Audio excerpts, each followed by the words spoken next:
for red, red is for green. I don't think so. Try it then. Hello! You were right. Man, that 2 thumbs up for this movie. I'll say it right now. It was such a great movie. Dude, How you doing, Crippler? I'm doing good. I'm glad you got to watch it. I'm glad I watched it because it was the most fun I had watching a movie in a long time at the theater. Right? Yeah. It's like, when your old school team, you became a super crazy fan of them because they were a dynasty and they were winning and they were winning. And then the new generation came and they just suck and they've been losing. They go to another team, they get traded. And I'm like, oh, bring new people in now. And then they got their first win in a long time. And you're like, yes, we back, baby. Let's see if it continues and it's consistent. But I love this movie. I can't wait to talk. Was it perfect? No, but damn, it was really good. So I usually start these things off with like spoilers ahead, even though like the freaking thumbnail says spoilers, whatever. But just give these guys like, a couple minutes, like a good minute, just to like, like this guy, King Banana said, I can't be here. Don't watch this. This is gonna be spoilers ahead, basically. But yeah, man. Spoilers indeed. Watch it on the replay after you guys go and watch it. Check it out. Enjoy it. Oh, Buck Fangs with the new Digimon profile pic. Buck, if you want to join in, if you've seen the movie, like stop by, let me know. But yeah, man, spoilers ahead. Mm-hmm. But man, like I guess we already said it. Like it's a great movie. Definitely go watch it. But I always ask the guys, like, how did you go watch the movie? Like, did you watch it in the theater, like IMAX, or how did you watch it?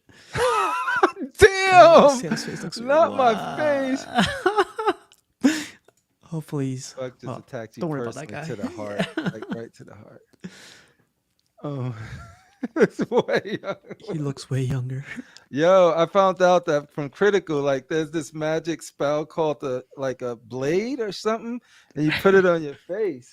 You start shaving. And it makes you look younger. It's almost like the freaking what is that? Holy Grail, Fountain of Youth. Fountain of Youth, yeah. I hate that. Like if I shave, it's over, man. Like I'm not, you already look young, so yeah, it's not fair, man. I really want to shave this because you gotta take care of it and stuff, but when you shave it, it's over. Yeah. Who's that little baby boy? But yeah, so did you watch this on IMAX? Did you watch this like in the theater close by, or no? I watched it right at a local theater called Marquee 12, and I only do it because it's literally like 5 minutes away in that direction. Yeah. So I could go there and come back. I wanted to watch it at the Alamo Draft House, is where I usually go, but with these movies lately, I just been like, let me just go. I wasn't expecting much. Really? Okay, that's funny. So I'm like, let me just go to this local dingy theater. Did you go by yourself or did you go with somebody? I went with my daughter. My daughter. Yep. And she enjoyed it too. And she has not been a fan of a lot of these movies that we went to the movies to see recently too. Mario, she enjoyed. That was the last time we went. But as far as MCU, she doesn't watch anything that comes out on Disney Plus anymore. Like, wow. And this is supposed to be targeting her. You know what I mean? It's just like you would think so. She-Hulk, nope. She doesn't watch. She doesn't like none of that stuff. Yeah, I thought like I was in the whole bandwagon of like, just hate on the new movies, but I thought it was meant for the new generation. But I guess the new generation doesn't even like it either. You know what was probably the best thing about this movie though? Was it has nothing to do with this phase. It closes out their phase from what they left off at. Like, well, we know Endgame, we leave Endgame. Gamora is, a different Gamora based off the events of Endgame.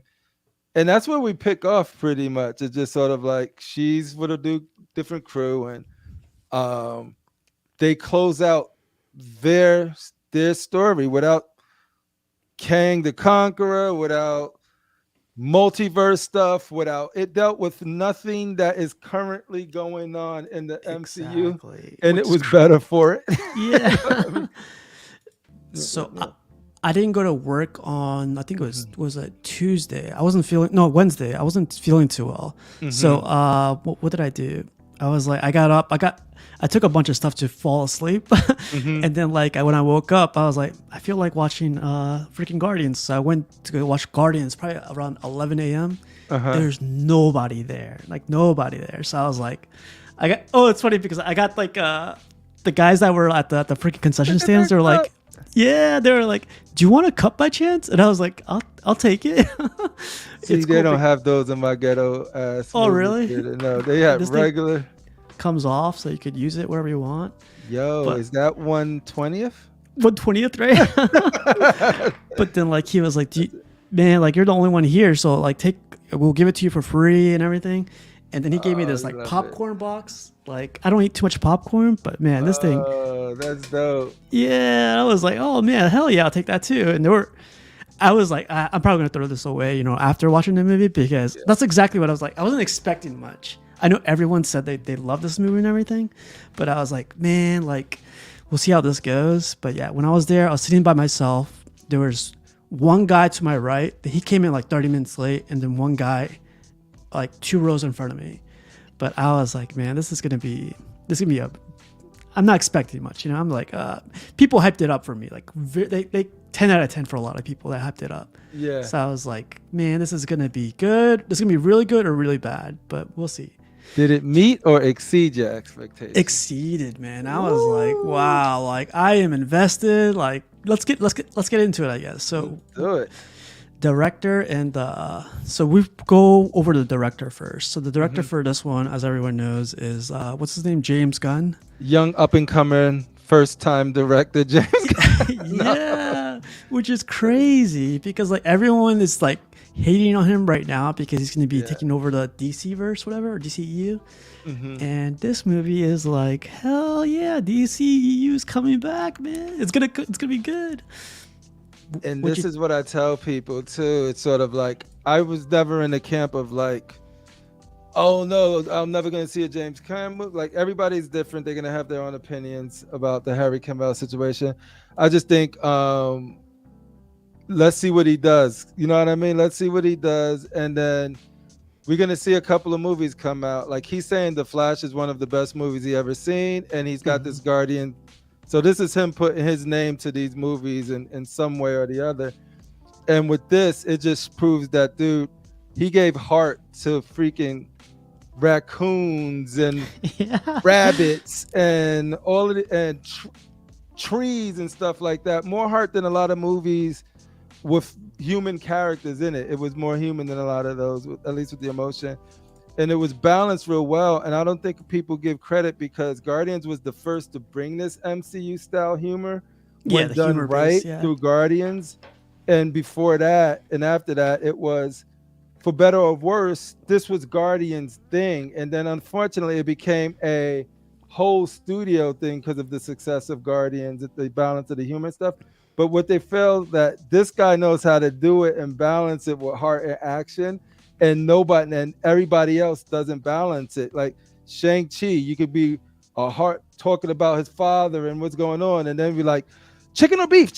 They come in and interrupt the emotion in the wrong way because they don't know when to place the humor.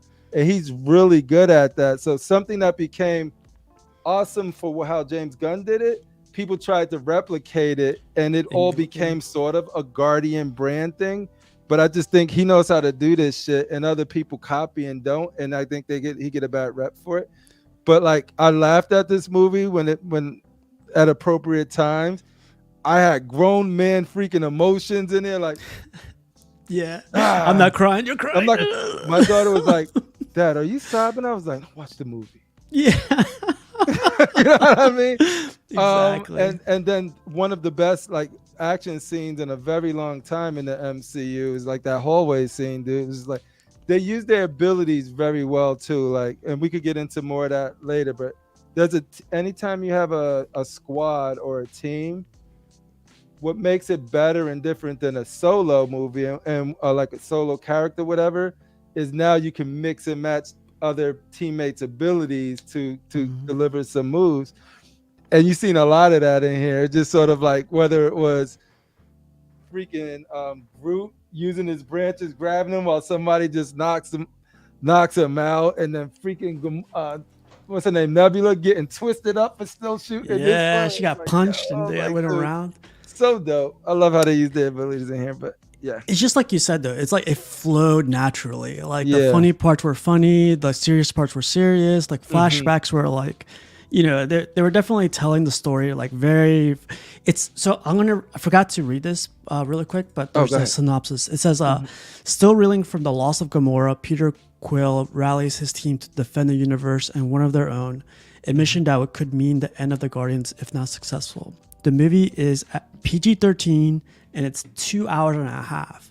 It did not feel like 2 hours and a half. It felt like, to be honest, it felt like playing a video game. Like I was Yeah. third person, whatever, and I was playing the video game and I was invested in every single character, not just Rocket, everyone. Nebula. Yeah. Nebula is not like top tier for me, but after this movie, she's like everything she does, she did. Yeah. It was like, Yeah. wow, like this is a character I can invest in now. Like the other movies didn't push her too hard, but this one definitely pushed her where, man, I love this movie. Like, Yeah. when I saw James Gunn directing this one, he directed the first one, right? All three of them. Yep. All three of them. So the first one, I definitely see James Gunn testing his humor out, like you said. Like all the rest of the Marvel movies weren't as comedic as Guardians, but Guardians with Chris Pratt leading it, you expect it. You want it to be that. But all three of them nail it just because of this director and the cast that he put together. And this is why I'm scared for Fantastic Four, right? I don't know who's doing that, but now they got a really good movie, and now we waiting to see, is this going to be a consistent thing, or because James Gunn is leaving now. But my concern now is that they're trying to get all of these big name actors and actresses for Fantastic Four, when none of these guys were really well known. You know, Drax from wrestling, you knew Chris Pratt from like Parks and Rec, but he wasn't a leading man for no movie, you know what I mean? And then the rest, you got like Vin Diesel, but he's a tree saying one word, and Bradley Cooper as Rocket. It's like, what kind of movie this could be? They don't even look like the Guardians that I know, but they made that C team or B team, depending on who you ask, in the same breath as the Avengers, the time these two movies were out, right? And now that with this movie, it just solidified that it's one of the best trilogies that they've done. Jeff Morris saying it's his favorite MCU movie since Endgame. I agree like 100%. Like there's nothing that even comes close to this movie after Endgame for me personally.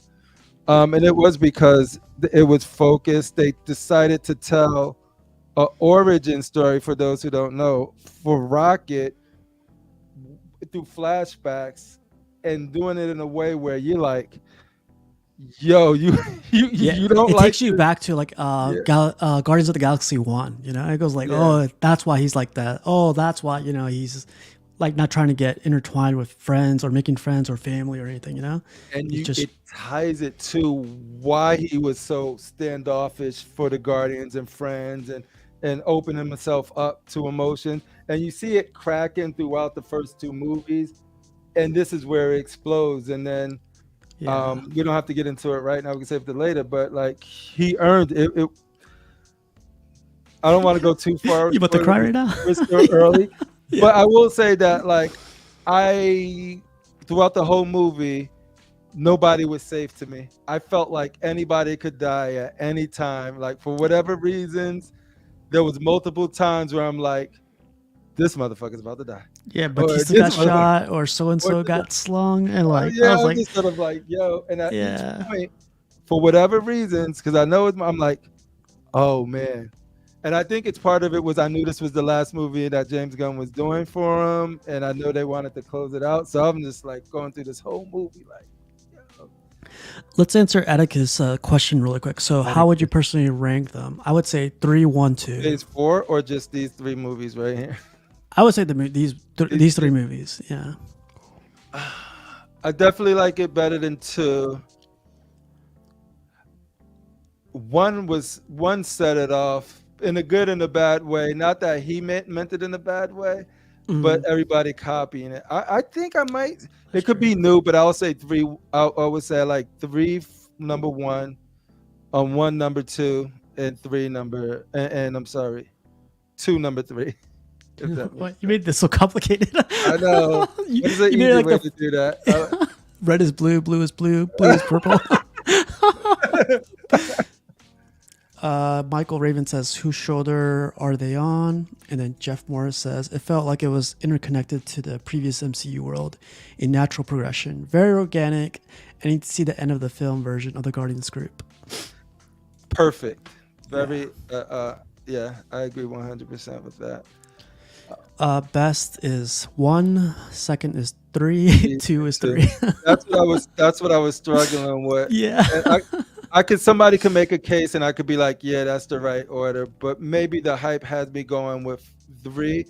Because the reason I would still say 1 introduced Thanos, which is cool and growing up, but I'm gonna go with 3 still because the action in it, I think it's better than any set piece. There was multiple action scenes in 3 that I rank as some of the best in all of the MCU. And it was like that hallway scene on the ship. It was just a lot of good stuff there with them playing with their abilities and the heart. Even though 1 had a lot of heart and with the dancing at the end and all of that stuff, and I am Groot thing or I love you, like all of that stuff was good in 1. But I still think Rocket's origin story was more emotional to me than anything in any of the other movies. So that's probably the reason why 3 gets the edge over 1 for me slightly to be the number 1. One thing I want to say really quick is that, like, you know how there's like main characters, there's the primary character, the secondary characters. Like every single character here felt to me like they were main characters, like primary characters. Like there was everyone had a role, and everyone you were heavily invested in. Like you said, you were worried someone was gonna die, and you didn't know who, so you were like so invested with them. Even the bad guy, I was like, man, this guy's a good bad guy. I'm getting pissed off at this guy. High evolutionary. It's disgusted with these you little rodent. I was like, yeah. Kisa says, since I can't make it, my quick bullet thoughts. Best Guardians of the Galaxy to me. Still not excited of James making a Superman movie. And people need to calm down with the hype. So we usually, in case you guys don't know Kisa, he has a YouTube channel, but we don't speak about that YouTube channel here. We just talk about this right here.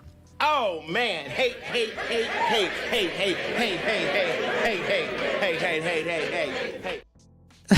I'm kidding, Keith. Yeah.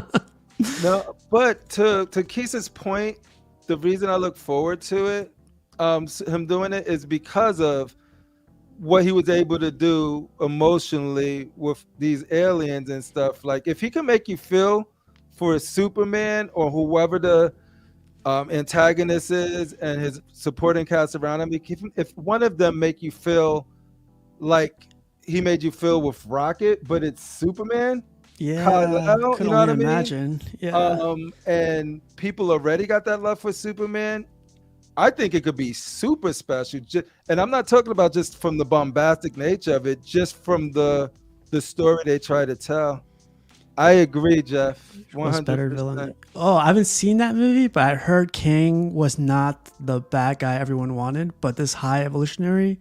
Man, I know I was sitting by myself, but I was like, man, someone needs to get this guy off the screen. Yeah. He came off as somebody that was doing things he thought was right. He wanted perfection. He felt like he can, create it. And the fact that this dirty little earth raccoon from California, you know what I mean? No, what it was. I think they showed where he came from before, but it turns out that he was from Earth and he was a raccoon. And that origin story that took 3 months, they didn't rush it. I'm not a raccoon. I'm not a raccoon. I'm not a raccoon. I'm fucking saving raccoons now. Yeah. I am a fucking raccoon. Oh, that man. shit is dope, I'm about to tear up, man. You better be quiet. I mean? No, I'm not going to tear up tonight. I know, right? It was like, think about that setup. That just sort of like, I'm not a freaking raccoon. He got really upset when people called him a raccoon, when they joked about it, when they were serious about it. And then when he came to that resolution, he's reading on the sign where they came from, and then that's probably where he came from too. And he decided to save them all because they are not just he treated them just like freaking humans, dude, and Yeah. saved them. He said, "We got to get the animals out of hand too, dude." That's Let's keep dope as fuck. Like, and he did that with raccoons. Imagine what he Yeah. can do with Superman.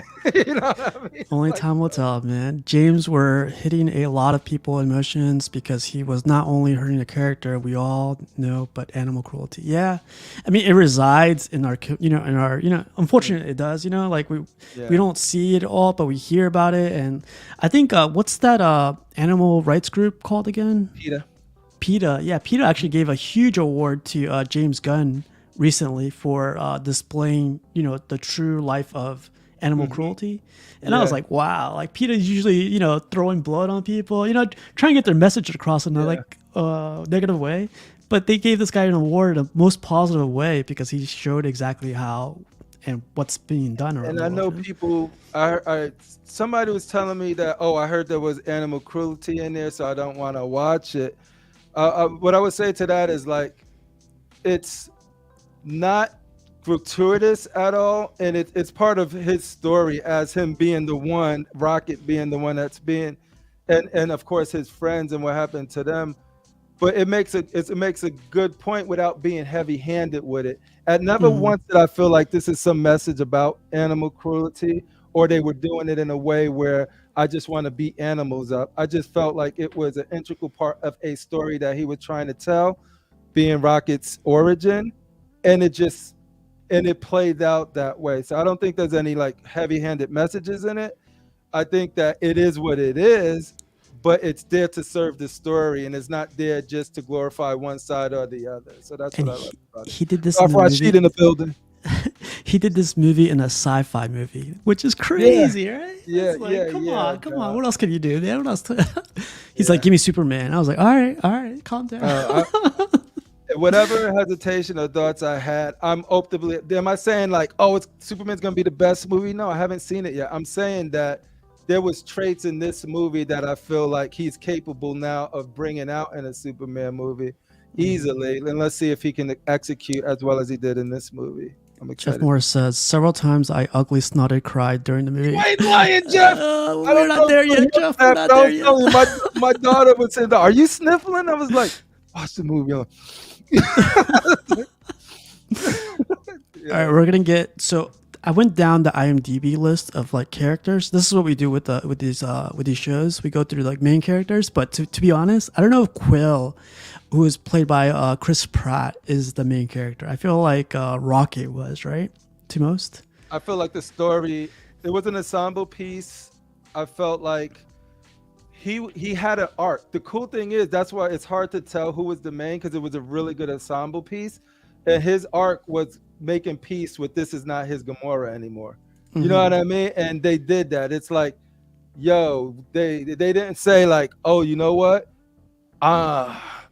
Let's change her to your Gamora so we can have Gamora back. Yeah, they That didn't was give. a different Gamora, and it was clear from beginning to the end, and he made peace with that, and that was his arc. Beautifully done, right? They could have did the cheesy thing. This is Gamora. Yeah, like, they could have done the cheesy thing where like love prevails everything, right? Yeah, But they, like, they I didn't love do you it with in it. all universes.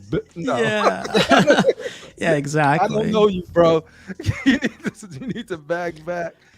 And I think he had a really good arc that if they decided to focus on it more, he could have been the main character. Rocket had the more significant arc because his was dealing.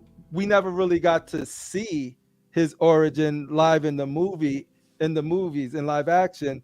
So we got that before the trilogy end, and they did it in a way to play off everything they set up in the earlier movies, which was beautifully done. Nebula, like, dude, that raccoon gave me these upgrades. That's my homie now. You know what I mean? And their relationship grew from like, think about it how it was in 2. Like they kidnapped it. Well, they were like, she was a prisoner for him, if I remember correctly, and all of this good stuff. And now, like, I will do anything in my power to save this life form, because it ain't human anymore. It's just another life form, regardless of what it is. And then making peace that that's not her sister neither. All of them had their art. Even Cosmo, who was introduced in 5 minutes, was like, do that whole thing you're a bad dog. You're a bad dog. Yeah, No, it you're a carried bad over to the dog. And then whole towards movie the in end, nice fashion too. and even Cosmo get a little arc. With the dude that plays the new Yondo. I Yeah, don't know his we'll get to name. him. But Chris Pratt, man, like he was like from the very first movie, like they invested in him, of course. Like he's a human from Earth that's now been like kidnapped from Earth, now spending times with like, what would you call them? Like renegades, I guess, or what were they called? Ravagers? Ravagers, yeah.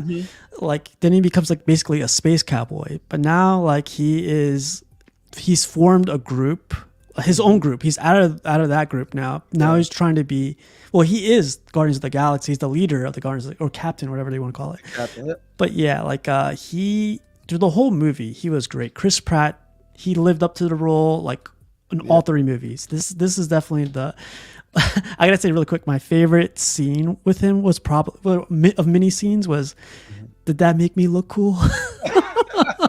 Yeah, as long as it looks His cool. face is all busted. I was like, Oh yeah. And that was one of them where if like you said, spoiler alert, guys, we're about to get in that. oh But, yeah, good. Yeah, no, like I thought he was dead. Like I literally thought this dude His was face gonna was die busted. right He was there. frozen. Yeah. Yeah. And I'm like, holy shit. And I'm like, this is a good way to go though, but no. And then it didn't happen. But I was like, yo, I think he had a really great performance. I think him, like I said, the back and forth for him and Gamora was great, and people actually caring about him too. And they knew like he was the heart of like the team. But when we get to the Rocket, we'll know who the real captain is. But at the end of the day, I liked where he started. I liked his progression and his journey to where he ended up and back on Earth. You know what I mean? Talking about, hey, I'm spending a lot of time. Let's go back and see what's going on for the next phase. I love when Rocket was on basically his deathbed, and then freaking Quill, like, he's crying his lungs out. He's like, I'm not losing this friend of mine, and this is not gonna happen. I was like, right there. yeah, I know exactly what you're talking about. I was like, just put like, me yo, in, man, put me in. Yo, I'm glad you brought that up because that was like he was fantastic in it. He is funny when he needs to be funny, but when that emotion called for, think about how they could have end any other MCU movie from Phase 4. Napkin? Yeah, they would have Like, killed it. when you just sort of like, I forgot what it was when what's the name was dying. Yeah, I try to forget Love and Thunder so much, but Natalie Portman. I know you're talking about. not Yeah. Natalie Portman. It was the Uh, she was Lady Civ whatever. Well, yeah, when she was dying, and then they get interrupted by jokes. So when she was dying, when she was trying to communicate that the God Killer was coming and all of that. oh yeah, that was exactly a great example. That's yeah. how Taika Waititi decided to do it. Don't live in the moment. Let us get dramatic. Let's see Thor do a good performance. And no, it's just sort of like some crazy joke to break it up. That would have been the equivalent of what Quill did when they was thinking Rocket was dead and was not giving up on him. It wasn't interrupted by no jokes. They knew when to let it sit. Yeah, You know what yeah. I mean? Let it play its course, and then Yeah. he came back luckily. But yeah, man, freaking Chris Pratt, great actor or portraying Peter Quill, and then Gamora, man, Gamora. Badass in this movie. I know it doesn't follow the rest of the Gamoras, but her hair's. It's funny how they differentiate this Gamora from the other one. It's the way her hair is not like straightened out. Yeah. I was like, that's cool. But then she was a badass in this movie. Zoe Saldana will for always be Gamora. You can't not have Gamora with Zoe Saldana. So like, man, she was a hardcore badass. Like she didn't have to be there, but she was like, you know what? I'll accompany you guys. I'll tag along to see how far we get. And then she started noticing like, hey man, these guys are heavily invested with each other for some crazy reason. The Ravengers aren't like this, but these guys are like, and this weird guy, Peter Quill, keeps telling me like he's in love with me. And then like, this is what happens when you're part of the team. And she was like freaking out. And I was like, You'll see. And luckily she stayed, man. Like I was Yeah. like, she was gonna call her back up and have them pick her up, and I was like, oh, she's gonna be gone, but no, she stayed. I Yeah, loved her in this movie. She made some mistakes, like reaching out to the Ravengers who thought they was Ravengers, but that dude was dead, and so they picked up the communicator and got him all. But she didn't do it on purpose, right? My whole thing with her is just sort of like, why are they like this? Because she can never see her sister caring about somebody like that. Yeah, Like Nabila, caring yeah. about these random group of people. How did this happen? Because she didn't experience what she experienced. And that was a testament to Quill. And then that's when she starts opening up a little bit about like, you know what? I can see why. Like it took a while, and that's what I loved about it. It wasn't like this night and day thing. She still don't love him, Yeah, but she yeah. understands and gets it, and she helps and towards the end. So she had a fantastic arc too, and she was badass.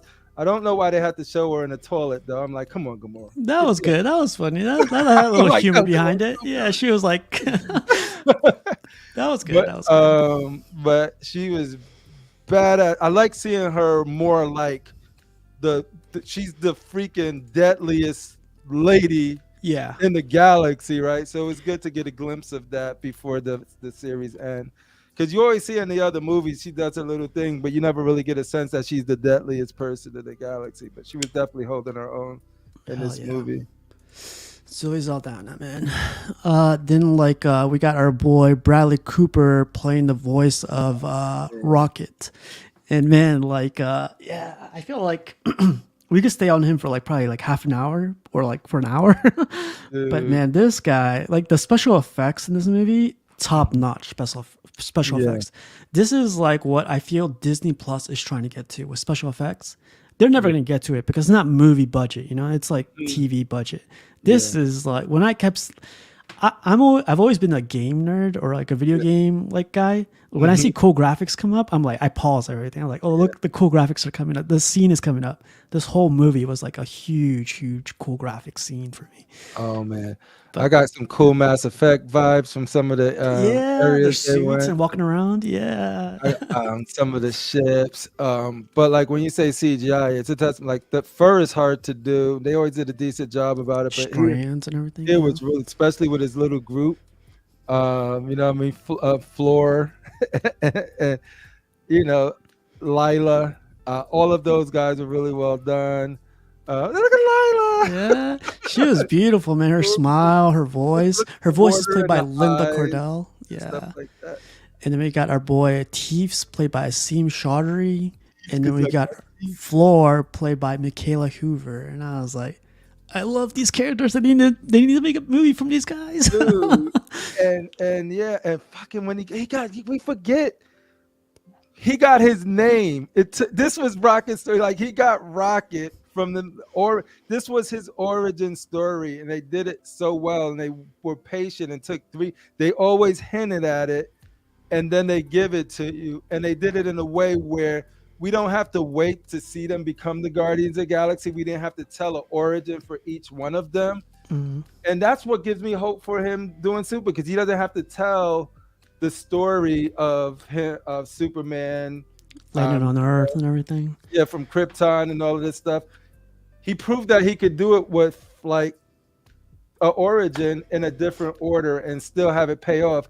Because this is one of the greatest origin stories that I've seen, and it took place in the last movie, and it's because the setup from the first two movies were really well done. There was always mystery about what happened to him. But yeah, when he got the name Rocket Raccoon, I'm just sort of like, yo, forget about it. This shit is dope.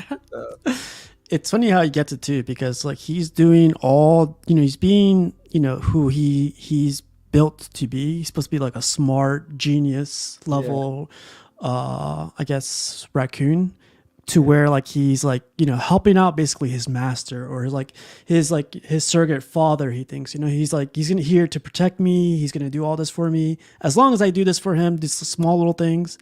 But like he just looks out into the blue sky and he sees a freaking, it's so crazy, man. Like when you see that little poof of smoke and he's like, what is that? Oh, that's a rocket, you know, whatever. And he's like connects with it. Like you could feel the connection. He's like, I want to get my people out of here onto those blue skies and go into unlimited, you know? I was like, wow. It wasn't forced, the name. Like, I know there's people who like the Solo movie, but it didn't feel like how Solo got his name, right? In the Solo movie. This felt like those conversations were meaningful. He's like, the scene where Rocket and the High Evolutionary were having a heartbreaking. Rocket trying to please him and knowing that the Evolutionary is just using him. Absolutely. And it was those conversations and those moments where it allowed us to connect with him in a way, because then you like, right after he's trying to do everything and he's like, but the High Evolutionary, he can't have that. He wasn't the one who thought about it. It was this poor, lesser life form that gave him the solution. That can't, like, to him, that don't compute. Yeah. He needs to know why. He wants that brain, right? And so it's like, the motivations were super believable for the High Evolutionary. He was crazy. Sometimes he was loud, but the motivations was always there. And it was because the genetic, the way he would conduct his experiments and his research, they were nothing to him. They were subjects. All of these, they were just subjects. They were batch 89, so there was like, they had no name. They had numbers. Yeah. And Rocket's like, and he sees one of them that cracked what you was trying to crack for a very long time in a matter of just observing it. He couldn't appreciate that he helped with the creation of Rocket that gave it to him. He couldn't appreciate that. He wanted it for his own. He wanted to be the one. And I think there's a lesson in there for everything, dude. Just sort of like this, you don't have to come up with everything. You can grow together. You don't have to just freaking always try to be the one to figure things out. And I think that was a great lesson in this too. Oh yeah, the message was definitely. Hopefully, people picked up on that message. Where like even when you create it, or even like when you're at the end of like, you know, like when everyone praises you and everything, even when it goes to collecting, you can have all, you know, the best statues in the whole world. Yeah. But the people that get most recognized, or the people that get, you know, they're more well known for their collections, are the ones that appreciate it the most, not the ones that have it all. You know, the people that have like 50 statues or 300 statues, they're cool and everything, but the guys or the people that have those 2-3 statues and they geek out or they nerd out about those statues, like I would rather follow those guys. One statue that they know, yeah, that's freaking awesome, because to them that mean more to them than 10 statues that they don't have a connection to, right? So yeah. There's a lot there. What's up, Edwin Diaz? Welcome. Yeah, man. Yeah, no, great. I love this whole scene. The Rocket stuff could have went very wrong, especially because the movie was a lot darker too. Not dark in like lighting, but it was a darker tone. And you think it was darker tone, or was it more real tone, like real? Brought it back to reality compared to like. I'm thinking like head snapping off this way, and the face peeling off, and then showing it and showing what Rocket did to him in his rage, which was crazy too. And then realizing that was the origin of the stretch back mask. Like there's layers to this movie. Then you rewatch and rewatch. You realize how many threads from the first movie all the way to this one was very well thought out. Like even if he did it after the fact, who knows? But it felt like he had a beginning, a middle, and the end. And it was not going to be affected by a multiverse thing, or I had to bring somebody in from here to set up the next movie.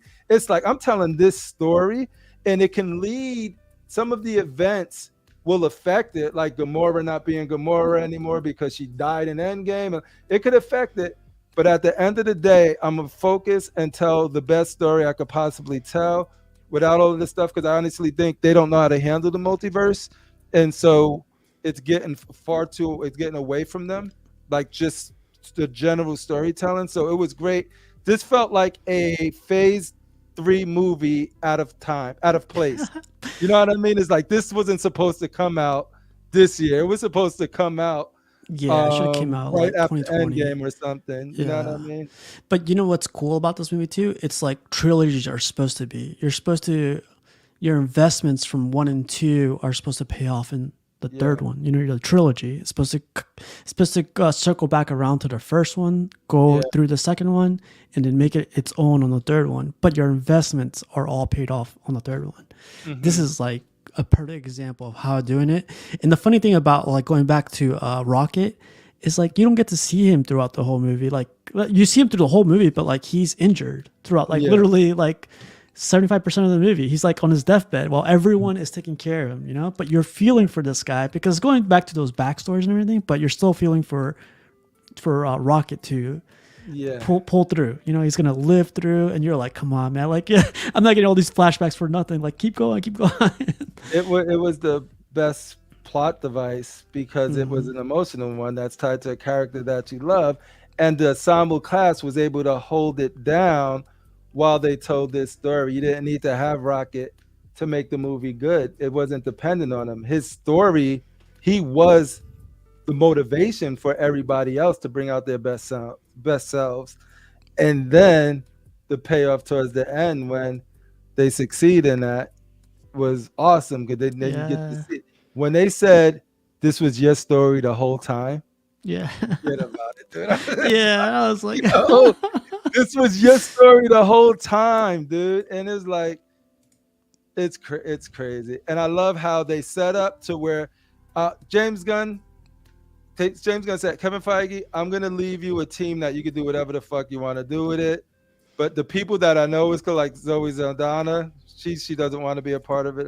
I don't think she's Chris Pratt, Drax, those main people, they got send-offs in a really weird way. The only people that are staying are new people with Rocket. So they got Rocket, they got Warlock, and I'm sure we'll get to Warlock. got Groot. Groot, and the That new girl, one of the new beep beep boop. Yeah. Noop, noop, noop. And oh my god, I don't know if we talked about Drax yet, but we'll get to him. But I think no. So the next character I have here is like the most evil piece of crap guy I've ever seen in my life. But you wanna hear that, or you wanna say that, like you don't want to say, oh, like there was Thanos and blah blah blah. There was nothing behind him. But this guy, like, I hated him. Like I literally hated it. I was like, man, why are you doing this to this like animals? Like animals don't deserve this. Do it to the humans, you know? I just love the speech pattern. I was just like, I like everything. It's just sort of like you. Yeah. But I was like, best ways.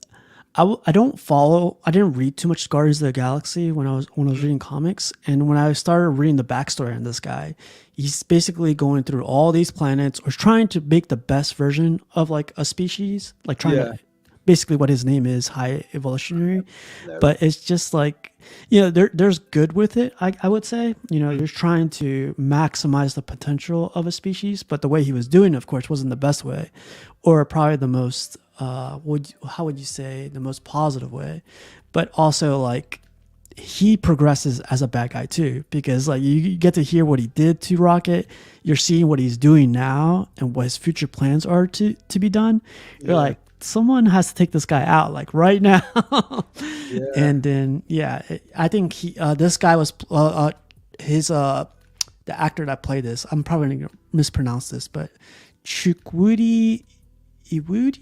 I've never heard of this actor before, but he played it perfectly. I think he was in Suicide Squad TV. Oh no, Peacemaker. He was in there. Oh, I heard. Yeah.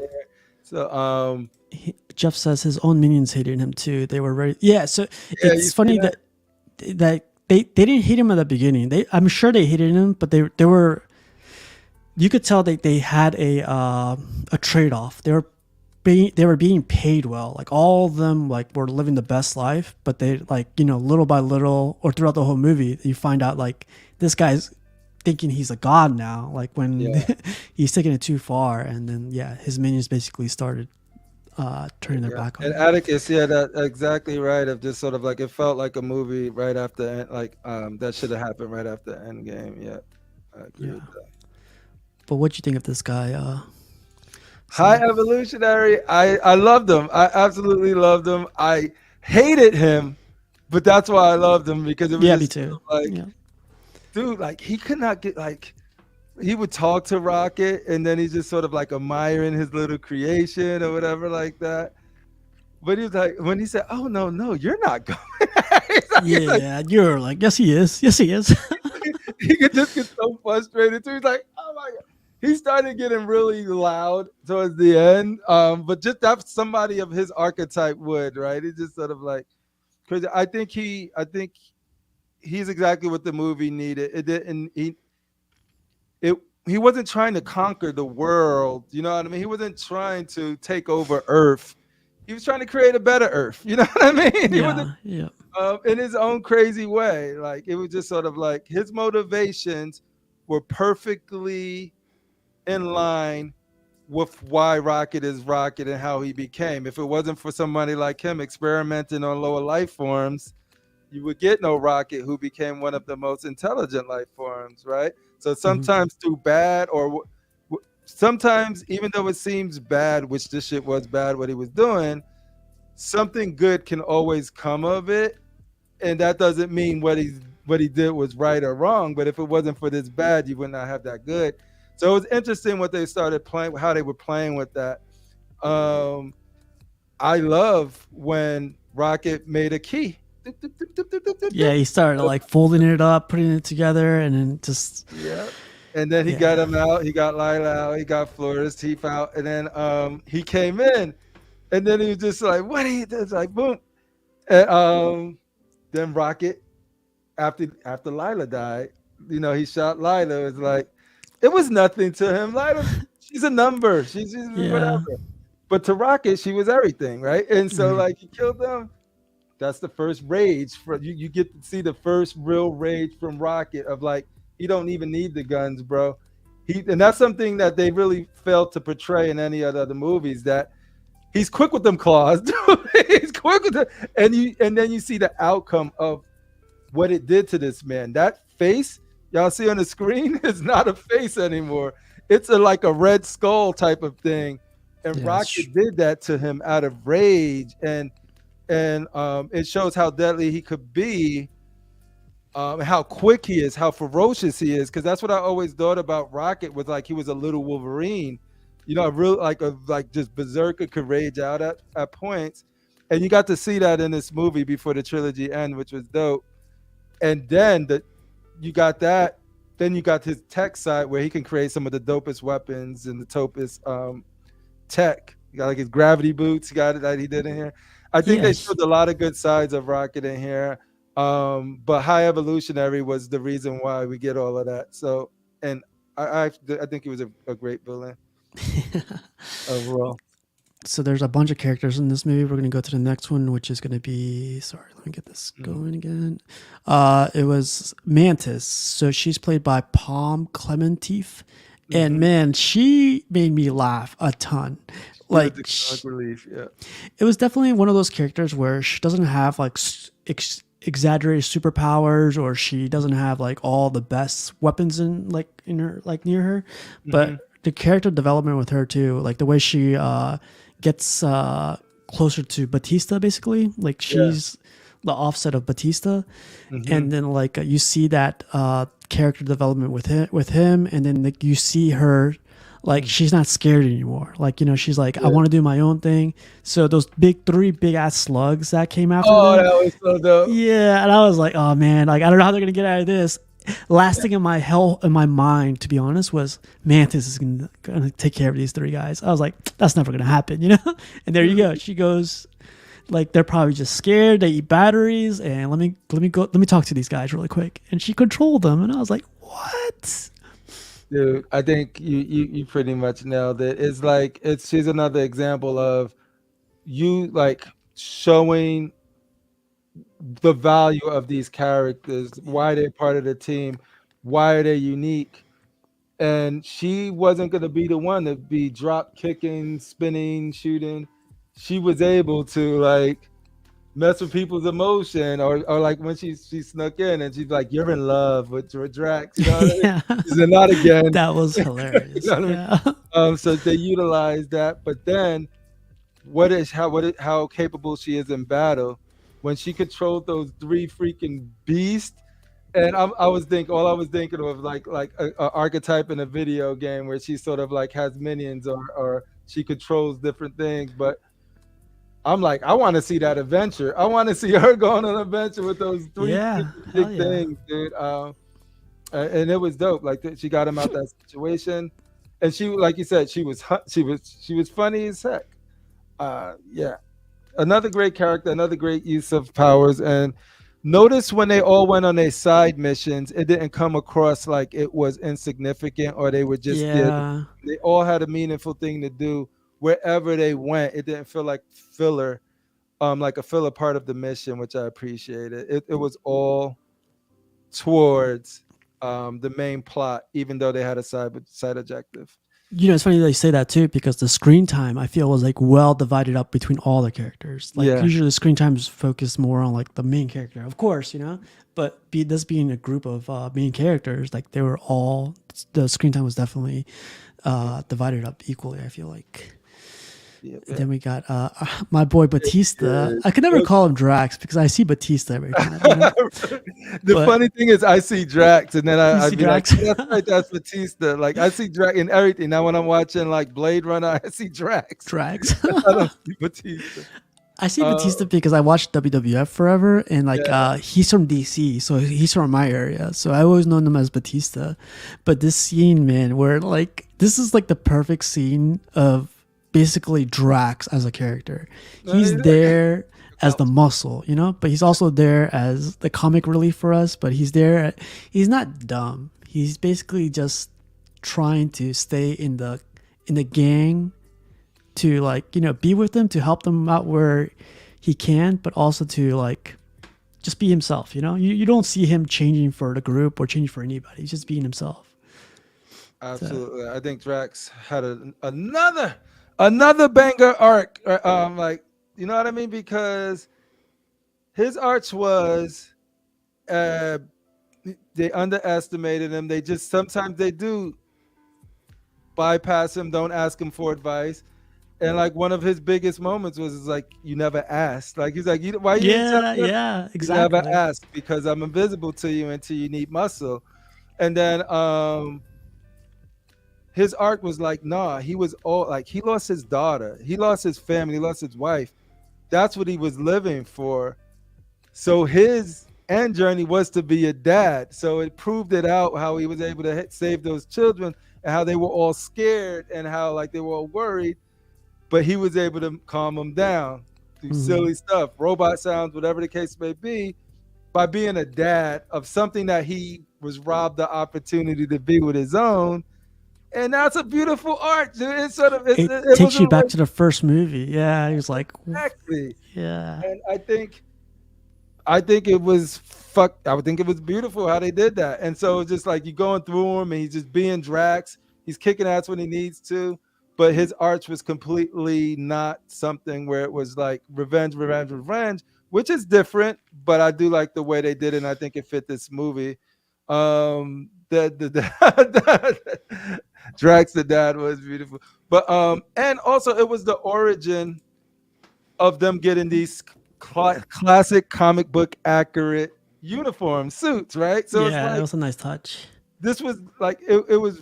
Oh man, forget about it. Like I really enjoyed this movie because I think it does what I wish a lot of other movies do. Is like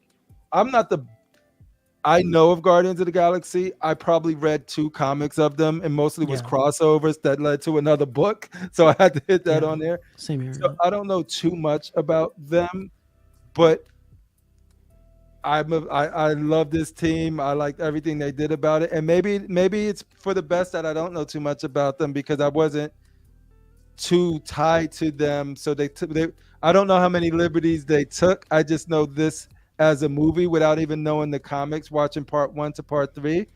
I don't even have to. I know everything I need to know from the story that they wanted to tell. And I don't feel like, oh man, they dropped this thread or whatever happened to this. Or how come they never talked about this anymore? I feel like I got all of it that I need anyway. That's good And him being storytelling a right dad there. Yeah. was one of them. Yeah. One of 'em. But Especially watching it in the theater with your daughter. You know what I mean? It's sort of like watching it like, oh yeah, I'm just gonna be a dad.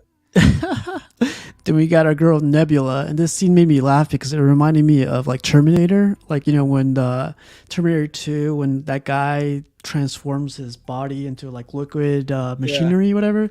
But I was like, fuck, man, Nebula's starting to become one of my favorite characters in this whole like team, because she started defending them, she started like talking up for them, she started becoming one of the leaders, like she started like I said, protecting them. And then like you find out like Gamora was a good counter to Nebula, because like Nebula has been with the team forever, and then Gamora is catching up, right? And now now Nebula is trying to catch Gamora up to where like you never would think Nebula would love other people or other people other. Basically, she's like the what was she for Thanos? She was Thanos' daughter, but she basically beat the crap out of her and just like didn't treat her well. But then now you find out that Nebula has a heart, Dude, she played it perfectly. I think you nailed it with like just sort of like the growth. She probably had the most growth because she was pretty much just a killer. But I like what you said too. It's like that's the role swap, because like Gamora was the one like, hey, we don't have to be this way, you know what I mean? And that rubbed off on her to the point now it's the roles are flipped because it's a different Gamora, and Nebula has those lessons, experienced this friendship, this kingship, and I think that she had the most upgrades besides Groot. We will talk about Groot later, but Rocket gave her the upgrades too, which is crazy. Rocket gave her the upgrades, and like she was getting messed up, but she was delivering it. And when she got messed up, it was always so satisfying because literally she gets knocked out, her neck just be dangling like this, and she's still shooting. Yeah, man. Yeah. Like, so dope. Never give up. Yeah.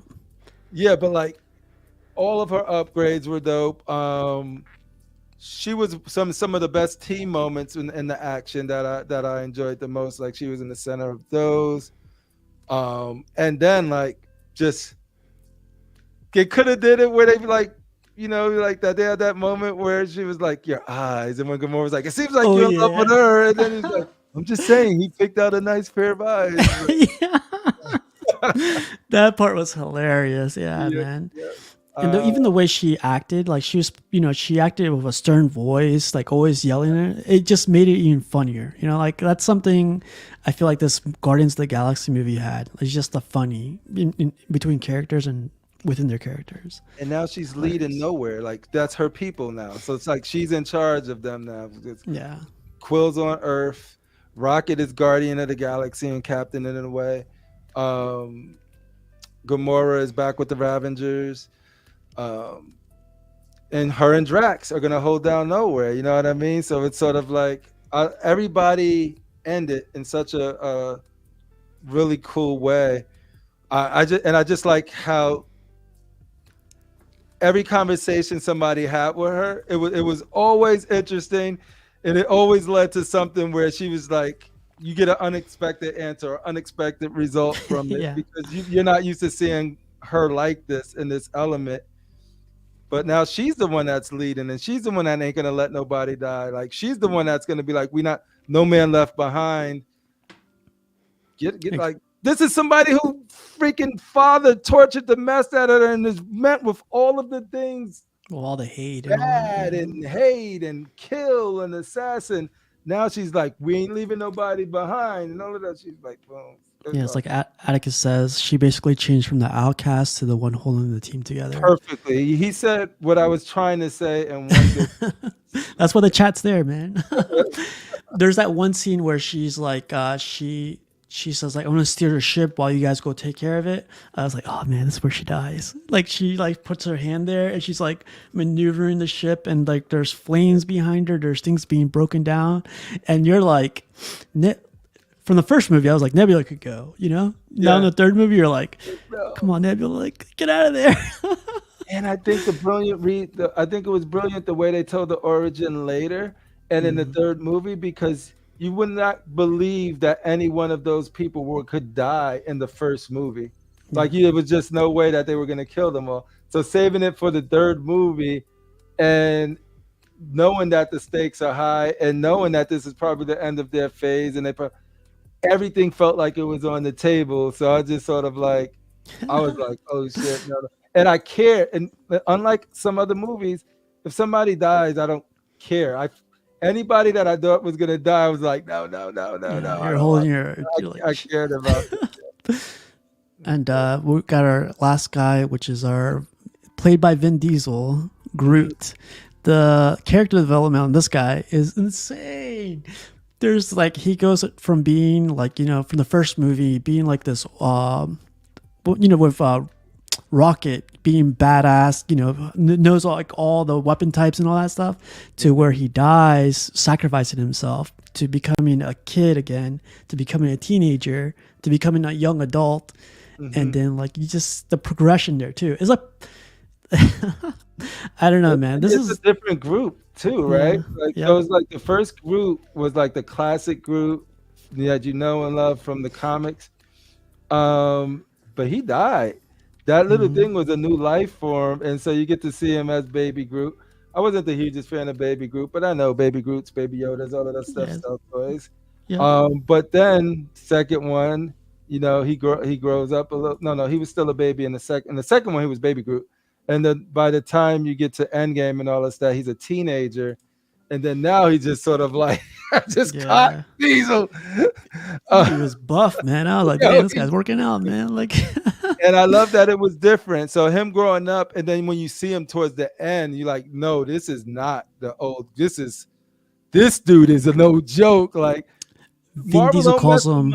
James Gunn wrapped you up a nice little package of like this crazy dope Groot, this dope Rocket leading the.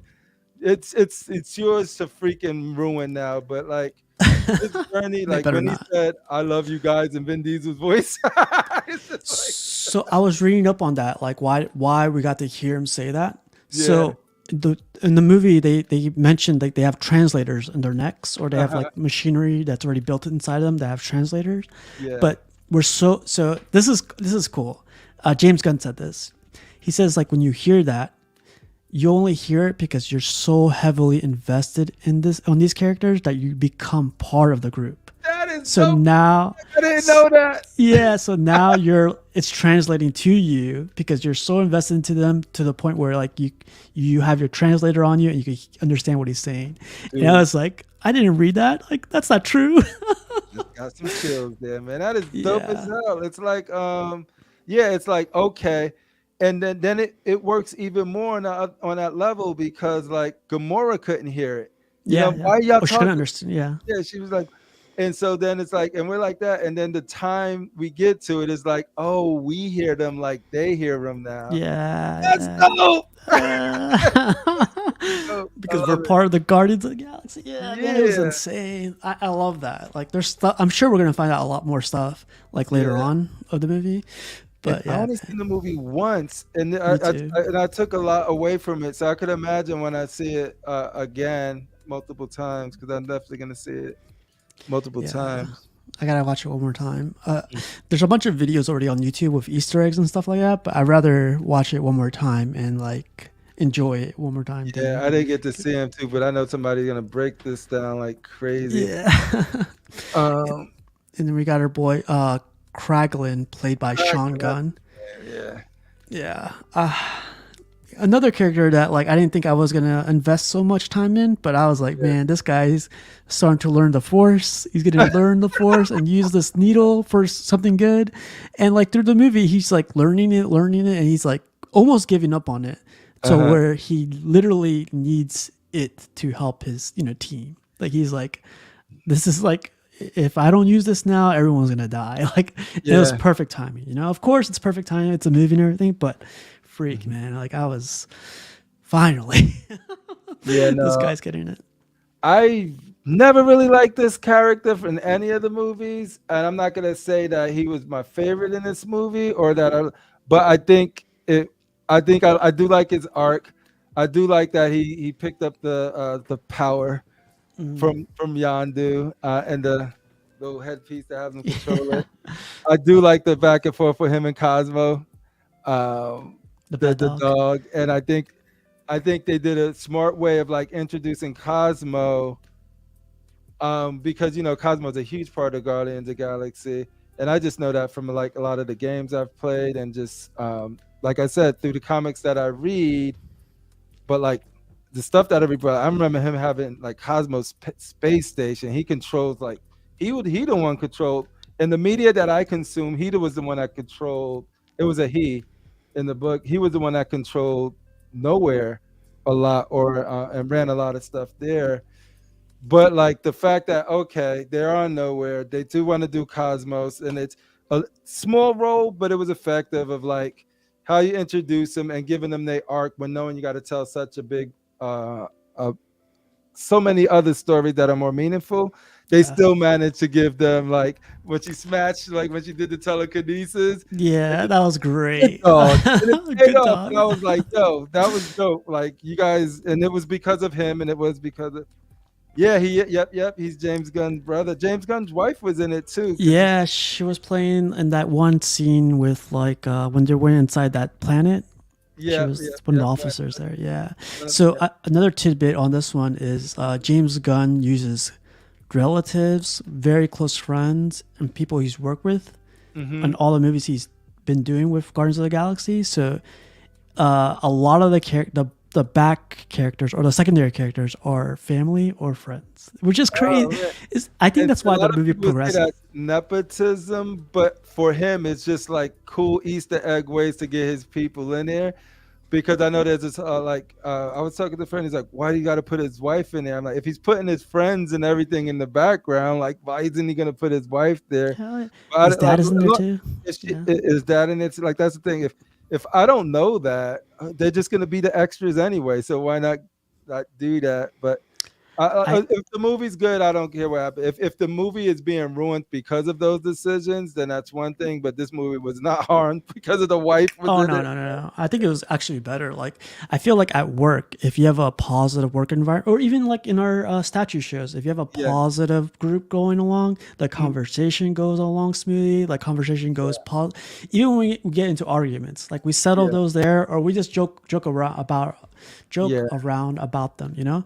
But Yeah. like if you have like negativity around you, like people start blocking each other, people start like turning their back on each other, it doesn't work out. So I'm guessing James Gunn is in the thinking process of like, let me have my homies around in my in my movie, and then go They're from gonna there. show up for him, and Yeah, then, exactly. yeah, no, and it's cool. It's a cool bonus, but yeah, no, to me, yeah, like I said, like there was no character that I didn't. Believe it or not, the character that I liked the least, and I still liked, was Adam Warlock, because that's a character I Oh do know. yeah. Oh my bad. Yeah. No, let's talk. This Sly. I was like, he's back. He's back. Rocky's back. I Even know though that's a separate group. Somebody, I think probably Jeff, or Jeff the the Jeffs. Yeah. they probably know a lot more about this group. But yeah, it was good to see them in there. It was good to see, and it's a continuation of part 2 of meeting up with them and where it's gonna go. It's cool to see like Gamora's under him. Like he's Yep. very well known. So like you could trust him with her, like teaching her the ways and everything like that.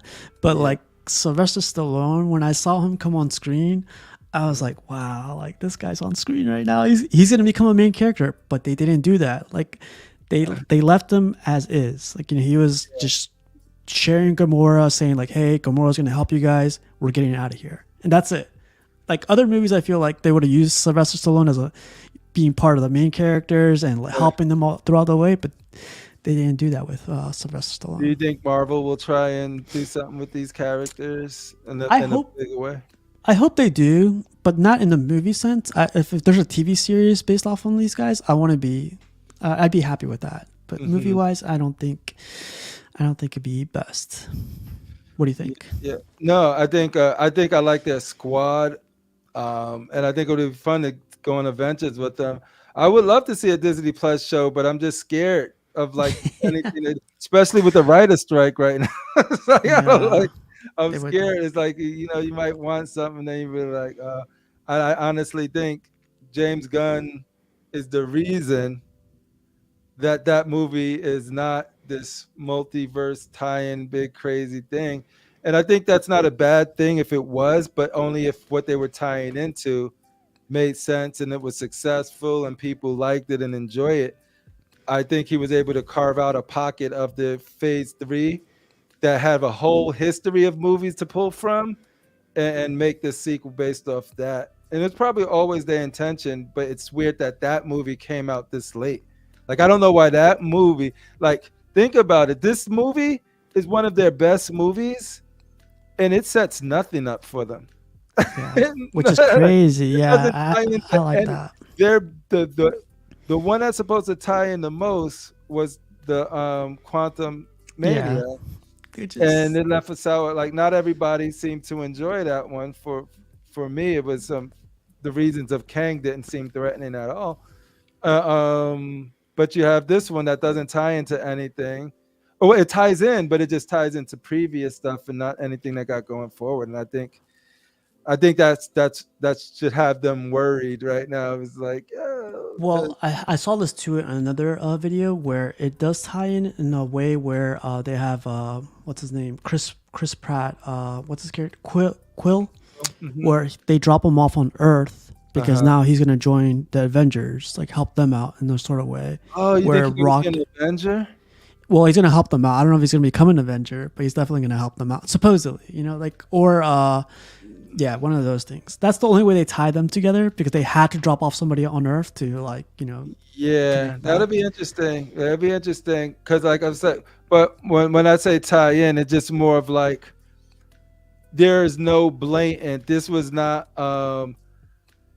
Kang came in and talked to the High Evolutionary and was like, "Oh you yeah. You know what I mean? Yeah. Or like, freaking Reed Richards shows up and being like, it's gonna get worse. You know what I mean? That would have been with their thing that think about all of the good movies that tied in. We were happy. Now the tie-ins is like keep it away. It was like, oh shit, look at Nick Fury talking about coming at the end clapping like, oh, you ready to join the Avengers Initiative or ain't none of that shit. There was no scroll Nick Fury coming in. Oh, look at these. So I put these two together. So it's Will Poulter playing Adam Warlock and Elizabeth Debicki playing Aisha. And I did not expect Adam Warlock to be brought into the MCU like this. My biggest beef with them with him is just sort of like, where were you for Thanos? See, and this is where the comic book that I do know, I'm like, yo, and and he to me he's more like a Shakespearean type of. And they probably didn't want to do that. So they had him more like he was just born, you know what I mean? And stuff Aisha like was that. The mom. Yeah, and she's the mother. You're like, mother. Yeah. You know what I mean? His fighting was dope. His action was dope. He's a really good character. I think he could play the role well. It wasn't what I was expecting from an Adam Warlock. And that's not necessarily a good or bad thing. It just was like, ooh. But it's cool because it sets him up to be a part of the team, which he becomes. Yep. I know from talking to my boy about it, it becomes a part of the Guardians. But yeah, like it was more of like he was the one that was more jokey than everyone. But I didn't dislike him. I just was like, I still processing it, trying to get used to it. Me too. That's exactly what I was like when I was thinking about Adam Warlock. I thought he was going to be like a tyrant. I thought he was going to come out as like very powerful. I mean, he was powerful in this movie, but like I thought he was going to overtake the bad guy on this one, or I thought he was going to get involved with that guy. But then he was it turns out the High Evolutionary could wipe out his whole race, no matter how powerful. Which was dope because it showed why he was the villain versus Warlock becoming the villain and then eventually becoming good. I do like that. I do like where they went with it. It was just so unexpected that I was like, okay, I don't know how this flows with the character of Warlock. Somebody who actually reads the Warlock comic books a lot probably tell me. But I will say that him seeing Aisha die, and then was it Drax who saved his life? Drax saved his could have left him there to die. And he's like, we don't leave people. Everyone deserves a second chance. Yeah. So it was that line, and then that second chance is what gives him, gets him on the team later. I do like all of that. It doesn't register me as the archetype of Warlock himself. I was just expecting somebody totally different. So that's probably on me and my biases there. But overall, I think he was fun to watch. And I gotta say, the directing of the action was so good. Like the track shots in motion, knowing when to slow down without overusing it, panning around to catch an action that started on this side and is continuing on this side, and then see the teammate come in and take advantage of that opportunity.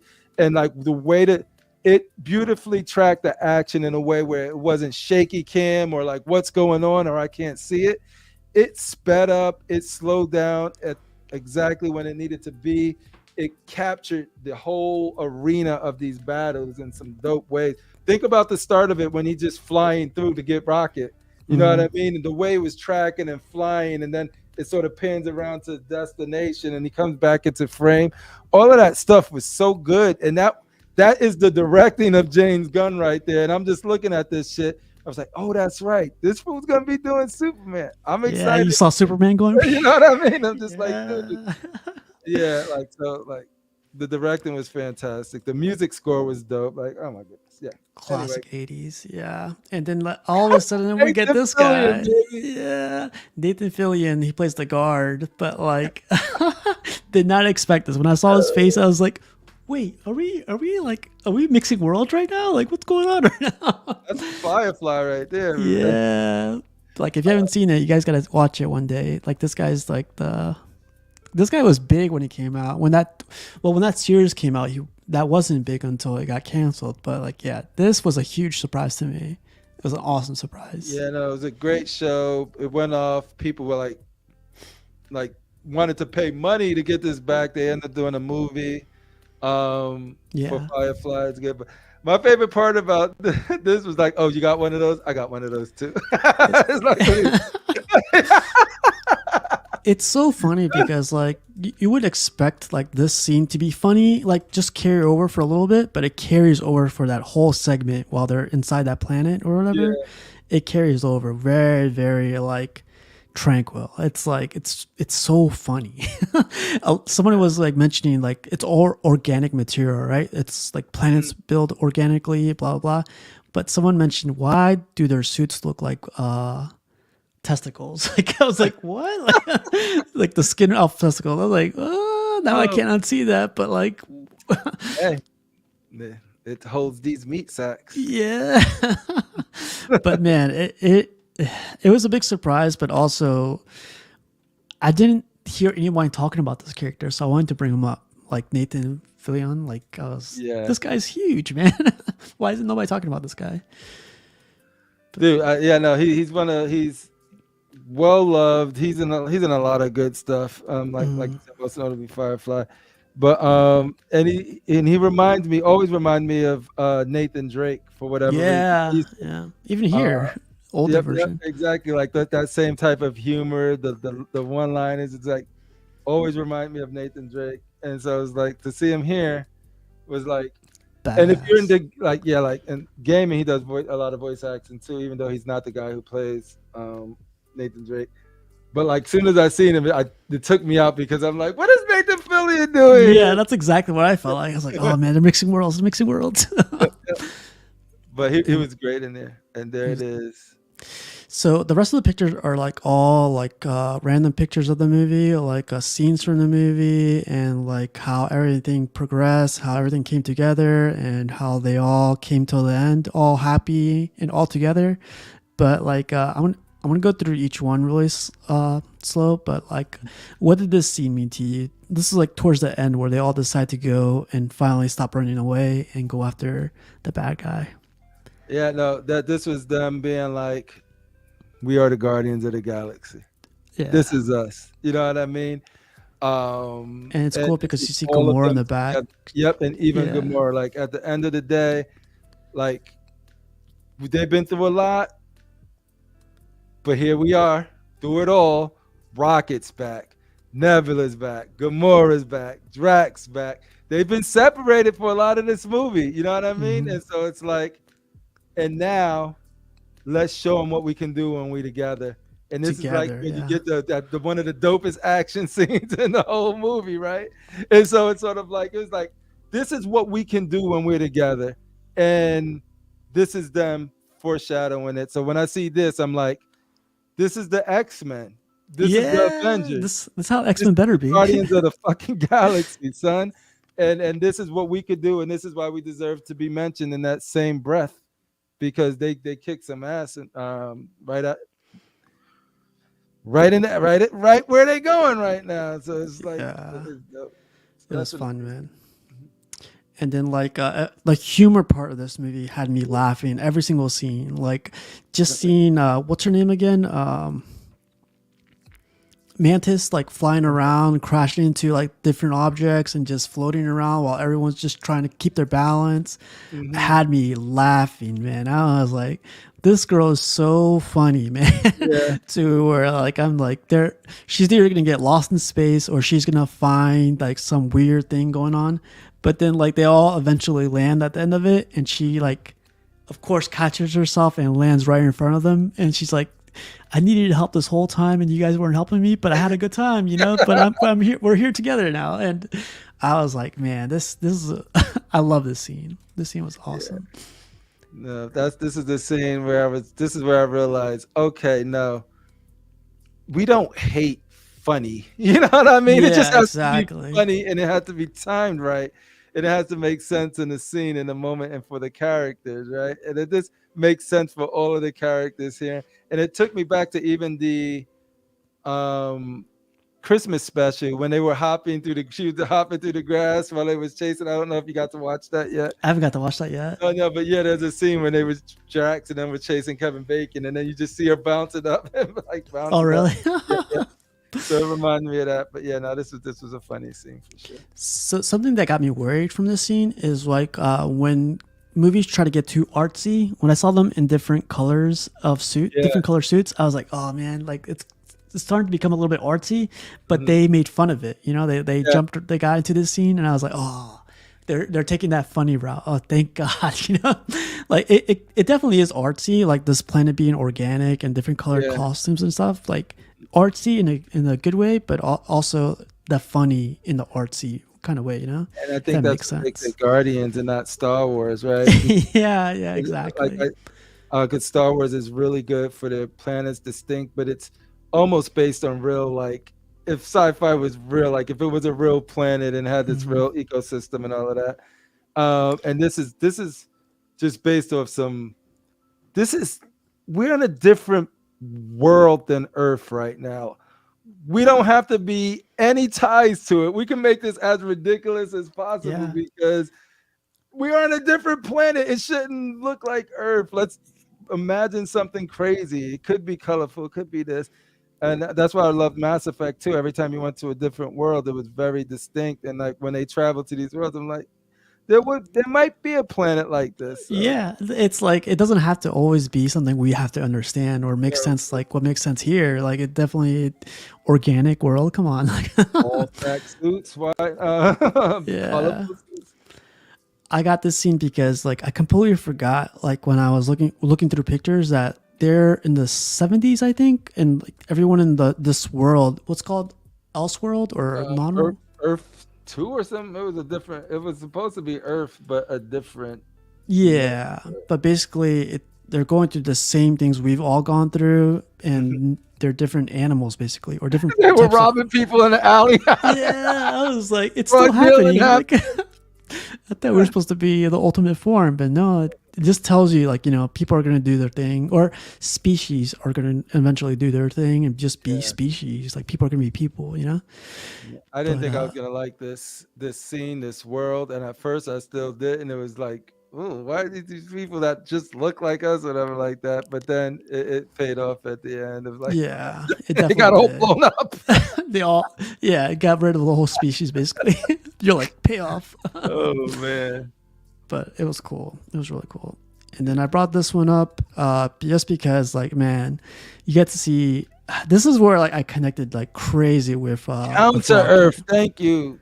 Oh yeah, that's what it's called, Counter Yes, Earth. I saw it in my head, Counter but yeah. Earth. Yeah. But yeah, man, like when I saw this scene, this is a big thing. This is biggest reason why I wanted to go see it early before watching it later is because the internet started blowing this movie up, and I started seeing these animals, the different characters, and I was like, crap, man, like they look different, they look weird, and I don't want to know anything about them until I go watch the movie, you know? So I gotta watch the movie ASAP. I went to go watch it, and yeah, it paid off. It definitely paid off. Every single character, these 4 characters together, seeing the backstory of Rocket here, it was way worth the price of admission. The arc with Love these this. animals was, to me, the best Disney movie I've seen in a long time. Like a Literally, Disney right? You know what Yeah. I mean? I'm like, yo, this could be a Disney. Like it could divorce itself from Guardians of the Galaxy, and then this will be a freaking crazy Disney classic animated movie. Yeah. Teef, Floor, and Lily. Yeah. Yeah. Great stuff. Delilah. Oh, Lila, I'm sorry, yeah.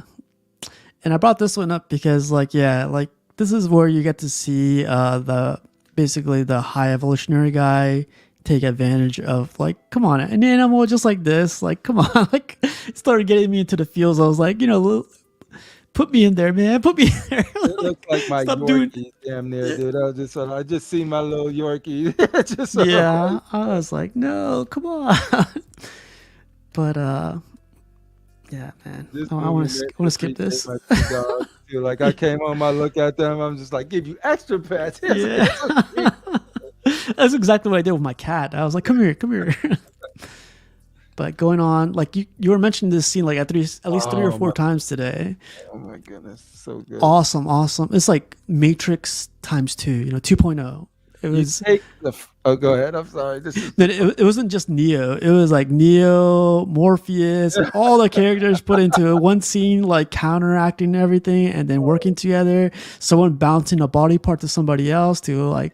It was perfectly executed. Teamwork. Oh my god! It's what you love about the X-Men being a team. It's what you love about the Avengers being a team, and this is their version of it. And it's in space. It's on a ship, and it makes sense.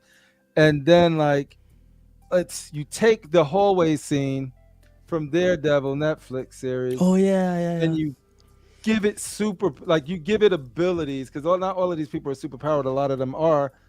And they use their abilities to actually, they so in sync. It's the moment you get of like, this is why we're the Guardians. We're so in sync.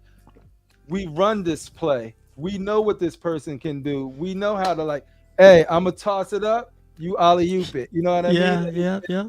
It's all of that coming together to give you what I love about the comics and a good cartoon. What I loved about Fantastic Four, Avengers. And now what I love about this team of Guardians is just sort of like they utilize them.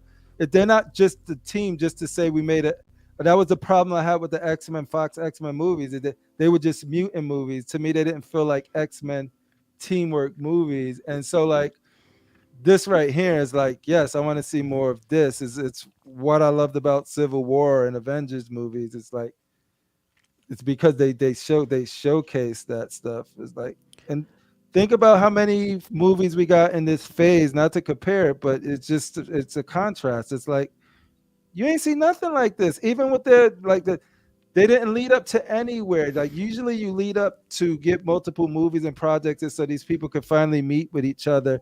They didn't wait to Endgame before they had did an Avengers. They had like 3 Avengers before, so many Avenger movies before they got to it. So they were able to showcase their teamwork. That makes sense. The lead up to what they become.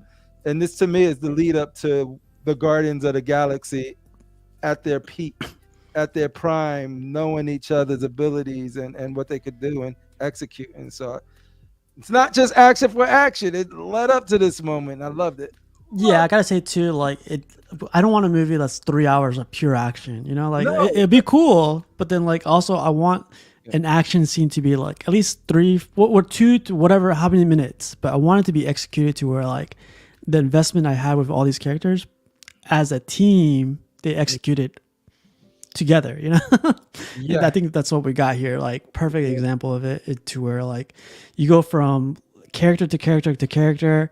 They're like they literally open the door. Drax opens the door and there's like 100 bad guys in there, and you're like, this might be a tough one. One of them might die, but you're like, not together, not together. When they started going on them, and I was like, yes.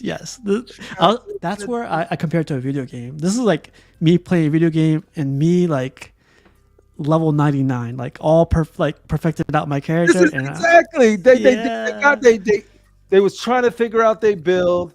They freaking they build, and they probably did it. You probably got your boys who got their builds, and they do the raid. They go in there and just sort of like you just freaking execute. You just killing it. Yeah. And like you saying, like Drax over the door, then Groot comes in. I'm like, Group blocks. Yeah, it was. And they were getting some blows in on the Guardians too, and then the way they counted, and then you got freaking, you got Star-Lord.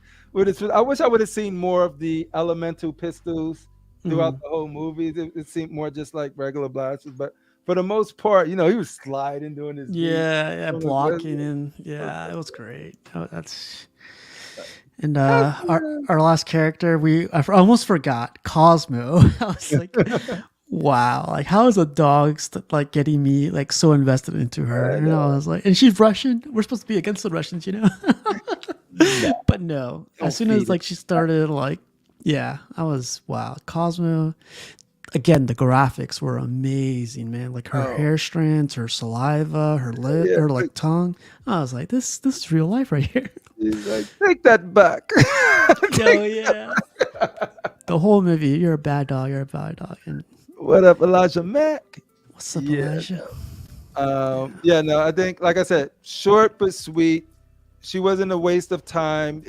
She had an arc. She was there for a reason, and I'm sure it's going to introduce her to whatever Marvel decides to do with Guardians later. They established Cosmos is in this world, and they gave it a quick arc of like bad dog to good dog. You know what I mean? And getting that confirmation that she is a good dog. She knew it, but she had to hear it. You heard it. Yeah, it was great. And then another scene that I captured was like the scene where they're getting out of the planet, and they basically the scene where Chris Pratt, is trying to get that girl to fall in love with him just to prove a point to Gamora, saying like, hey, I know I'll make this work out. And when like she when that what was it? She was a master. She was basically like the receptionist that knew all the codes. And what was she basically? Like I think you had it. She was some administrative level employee at the facility, and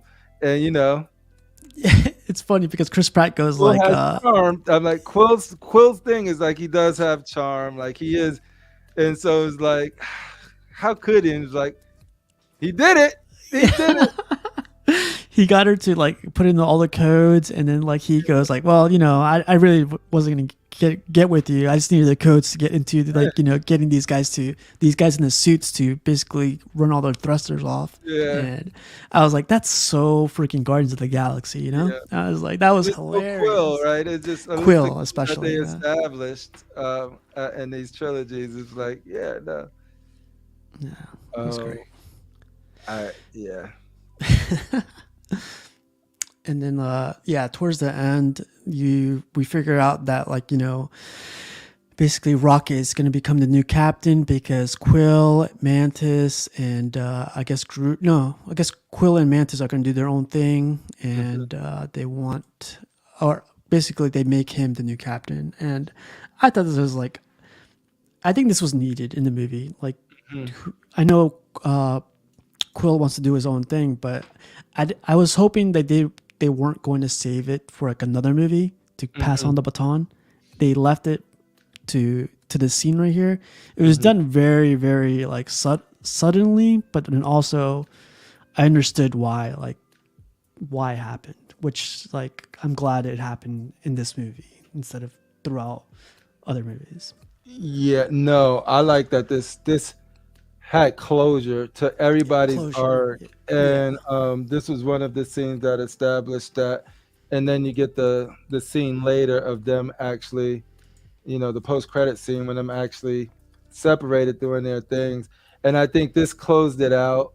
I think they all got their arc. Like, you know, he was like destined to be a dad, so he's got all of those kids. He lost his whole family. He instantly got a new family with those kids that he saved from the cages, and he's gonna help Nebula, you know, to build a better, safer nowhere for all of them.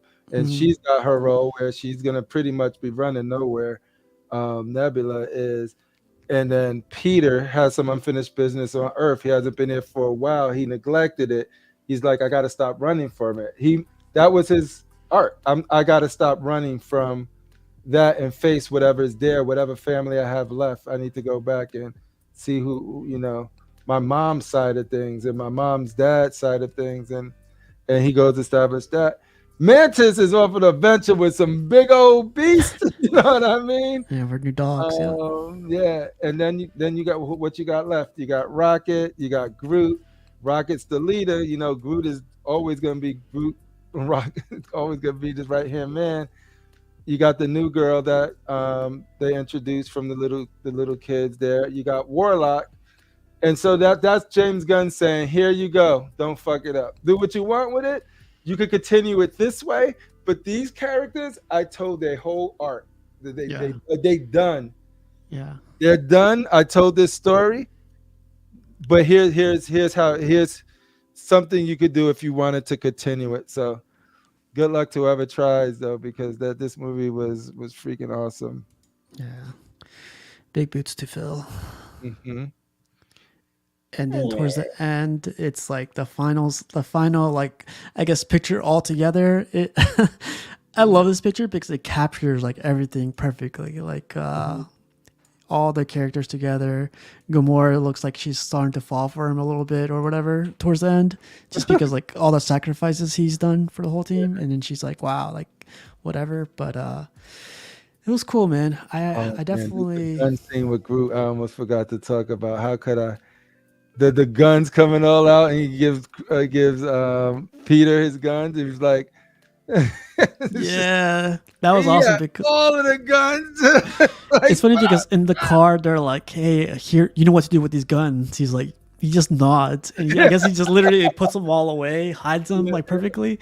And I was like, "Wow, I did not expect that."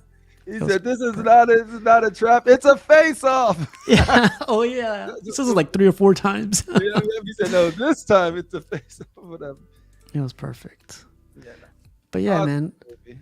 Awesome movie, and definitely I want to see part 2 or the next one, but you know we're not gonna it's not gonna come around. But even if this is the last one, it ended perfectly. I definitely enjoyed it. One of the best trilogies that Marvel have. That you could just watch those 3. You might get a little confused if you don't watch Endgame, but you'll figure it out. So I usually end this with a score and final thoughts, but I feel like we said it like 20 or 40 times already. Like, Yeah. Score 5 out of 5, 10 out of 10, A, B, C, F, whatever you want. What would you score it, and what are your final thoughts on 1 it? to 10. I was like 8.5 out of 10 when I left the theater. After this conversation and thinking about it more, that thing's probably a 9 to 9.5 for me, because of the emotion it had, the action it had. And like, unlike some movies, when I come and leave the theater, I start thinking less and less and less. This one, I like it more and more and more. The more I talk about it, the more I think about it. And so that's a sign of a movie that gets better.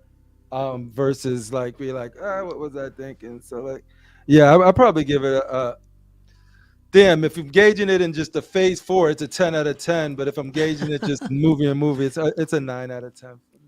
9 out of 10. Yeah. So recommend, or like would you say Highly like wait recommend. till? I would say, like, if you haven't seen it or you're worried about Marvel, the state of Marvel, so you don't want to get burnt. I think this one, if you watch the first 2, I'm confident that you will enjoy this movie. Like, it doesn't have to tie into anything. It's a good time. Everybody gets closure. But if you haven't seen it and you sit here and watch it to us spoil the shit out of it, Yeah. And if you didn't like it, man, you got to rewatch this freaking video again, because I think we explained it pretty well, where like what we were how we recommend this one. But for me, like I went into this movie going like, man, people set this thing too high up. Like everyone's saying this movie is good, and when people do this, it's my expectations are so set high. Like I'm gonna hate this movie. Watch, it's not gonna match up to what everyone is saying. But I felt like in the very beginning we said this exceeded expectations to where I was like, fuck, like I really like this movie and I'm loving it. It's getting like all emotions. It's getting me laughing. It's getting me like tearing up. It's getting me like, you know, what's going on. Like it's drama and everything going on all at once. And like, I was like, wow, like this movie took me through a roller coaster and I could watch this movie again because I want to know more about like what's going on or if I missed anything, you know?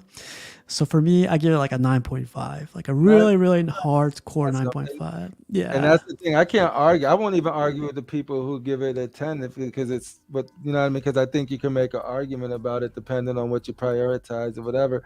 But it wasn't like I said, like I think you nailed it. And for the reason it's the range of emotion it takes you through. It gives you everything, dude. Like what didn't you get in this movie? You got some fantastic action, some heart freaking emotion, you know what I mean? Some genuine laughs. And I think that's a sign of a good movie because when you just have all action, you start to get desensitized to the action. Like yeah, like look at your watch. John Wick, the last one was a great example of that. Great movie. I loved it. But eventually, like when it's all this high in action, there's no lows for you to appreciate those highs, right? Exactly, so like this one is more of like, yo, I'm gonna set this up and I'm gonna be very patient. But when I give you the action, you're gonna get the action. And I'm like, so like when something serious as what they was dealing with like all of their situation, then you get the levity of the laugh, but it wasn't in the moment. You get it in a different part of where it will make more sense.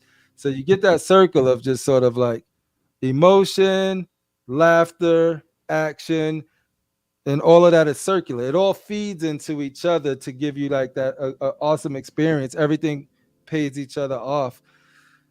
That's all I can ask, man. Like I'm not trying to be like, give me the most Shakespearean, well-written. I just want to be able to go in there and not sit there like this was a waste of 2 hours of this makes no sense. Of like when you're in your head thinking that, this never took me out the experience. I was just watching it and enjoying it. So.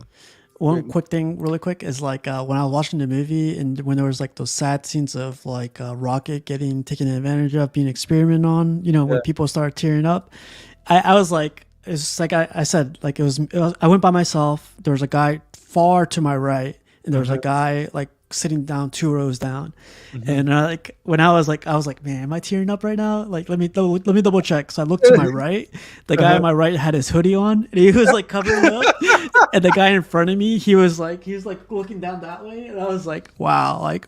There you go. This movie is great, man. Like everyone's connecting with this scene right now, or like what led up to this scene, and I was like, "This movie's good." I didn't tear up. Though. I didn't cry, but like I was like, I could have. I was going through those freaking hard sandpaper napkins they give you for the popcorn and those things. I'm just sort of, yeah. wiping my tears. Like stop. I'm like, you're gonna be the most hard rock of hard rock people who not feel anything. I'm not saying that you needed to cry or anything like that, but you definitely felt this movie, man, which is dope. Yeah, awesome. But I would say, I don't know. I saved this for the end too. What movie do you want to be next? Ooh, I guess The Flash. Oh yeah, is that coming out in June? There's something early June. There's something early. Oh, Transformers: Rise of the Beast. I definitely want to see. That's coming out June. That's early June. Yeah. Okay, we can watch that. And then I think after that is Flash is end of June or July maybe. I'm not sure. I don't. I have to double check on that. Quick Google solve everything. Flash. But I want to say a big thank you to Elijah, Edwin Diaz, Secret Sanctuary, Atticus, Jeff Morris, and Keeses, and even Rashid, just a bum. Everyone that showed up tonight. I know this one's like really late night, and like everyone freaking showed up. The Buck Fangs, Kim Banana. Hope you guys get to watch this movie, and everyone that watches this, like share your thoughts in the comments. Like give us at least your your score on this movie, because I definitely 9.5 still, even keeping it at 9.5 for me. I heard some people, nobody I knew said it was trash, which good, because there was a lot of movies where it's like wherever you fall on it. This one, either they like it or love it, which is Yeah. cool to see, right? The Flash comes out June 16th, so like right after. Oh wait, no wait, is that the right Flash? Oh no, that doesn't look like. Is it the right Flash? I don't know if that's the right Flash. We'll figure it out. But yeah, like one of those Flash or Transformers will be good. Yeah, man. I gotta go watch the movie now. I'm gonna take my popcorn box and my drink too. I'm like, I want to refill. I want the same experience. Give it to me. Right. Bring it for refills, right? I don't know, but I'm gonna try because go. it's funny because like when those sad moments came on, I was like making noise and I was like, oh shit. Man.